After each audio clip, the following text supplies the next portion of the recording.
The Sigma Nest Companion software is an upgrade to our standard Sigma Lite version. It allows for faster and easier automatic nesting of parts.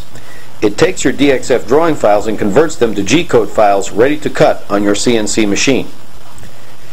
The first thing you usually will see is the welcome screen. If this annoys you, uncheck the Show Welcome at Startup in the lower left, then click Close in the lower right. The task parameters leads you through the process step by step. This makes it fairly easy to use. Moving from left to right through the tabs will allow you to easily select what you need to do. Starting with the first tab, select Load DXF File to Nest. Pick your DXF file. Usually Preview is checked and is handy. Interactive mapping will help pull out the cut profile from a drawing with many layers. In the interactive mapping, you can select or deselect layers or colors or line types if required. Click Show Contours. All profiles will come up blue. Open contours will show up as red. If your part has an open profile that you do not want, select Show Errors and the yellow plus symbols will show where the endpoints are. You can then return to CAD and close those open points. Orange plus symbols indicate points. Make sure that Auto Create Part is selected. Now click OK.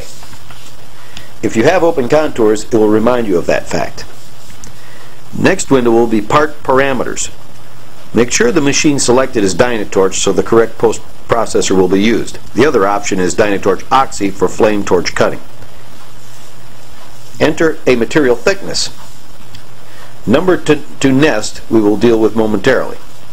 Now, select Lead In Out at the top. You can select a lead in area. I like right top away from the lower left corner where there is the least material. Select Lead In Type as line or arc and enter size and angle for the lead depending on your material. Thick material should get a larger lead to avoid splash puddle on top of the plate. A good rule of thumb is 1 to 2 times the material thickness. If you have small holes, enter a lead in that will fall inside the smallest hole. Lead out should be very short or none. You can also select internal, same as external. No leads are used on open contours. Now select OK.